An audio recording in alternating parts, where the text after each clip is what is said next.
The world called her Claire. Once, her legal name had been Fawn. Neither was actually her true name. Where it counted, to whom it counted, she was Cat. A carefully hidden, maturing, restless feline breed ready to pounce. A tigress growing slowly impatient with those around her and the machinations being played against her. She'd been growing tired of it for quite a while.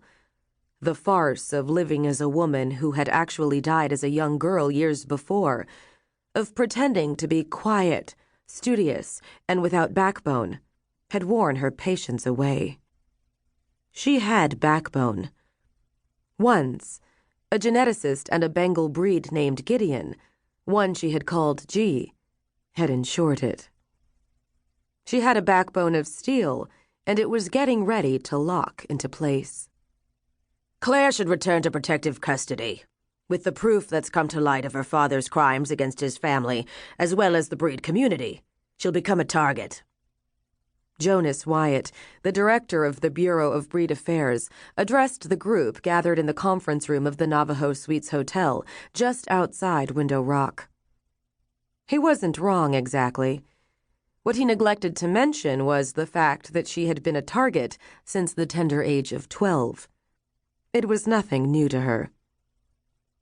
For some reason, this lion breed had decided she was his favorite project, though. Since learning that her father, Raymond Martinez, had been behind his own sister's abduction by the Genetics Council and later her death, the breed was like a shadow she couldn't shake. Not to mention the fact that she was the only bait he had to draw out a creature he still had yet to learn was far too dangerous to play with in such a way. Jonas didn't address his concerns to her, though. They were addressed to Claire's family members. His freaky silver eyes swirled with concern amid the expression of sincerity that creased his sun-bronzed face. He was about as sincere as the German shepherd that pretended to smile at her each morning. That bastard would take a bite out of her hide at first opportunity if she dared allow it. Not that Jonas wanted to see her harmed, unless it was for the greater good. He was just more concerned with that greater good. It would seem to me that decision should be Claire's. The new director of the Western Division of the Bureau of Breed Affairs, a hell of a mouthful there, rule breaker, the real Claire Martinez's uncle, spoke up at that point.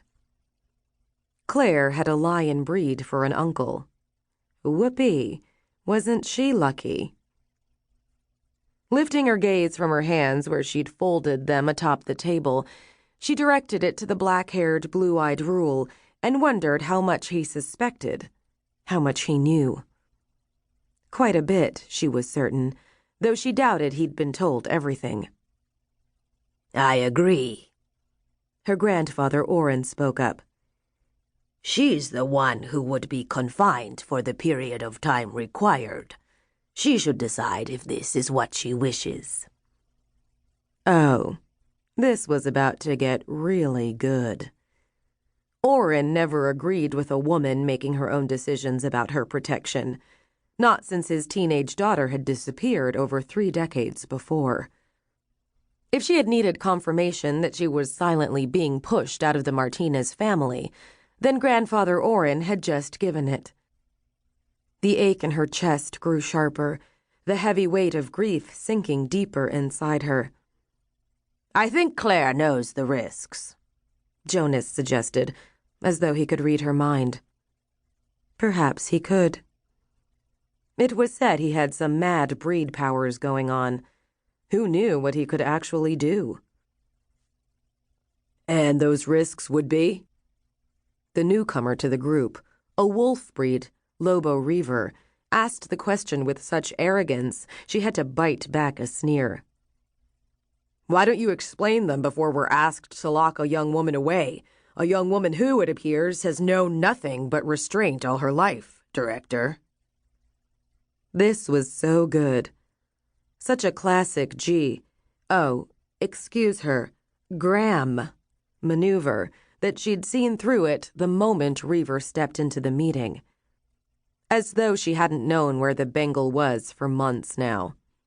That he was working right beneath Jonas Wyatt's nose, posing as some lion breed security manager for Reaver's estates.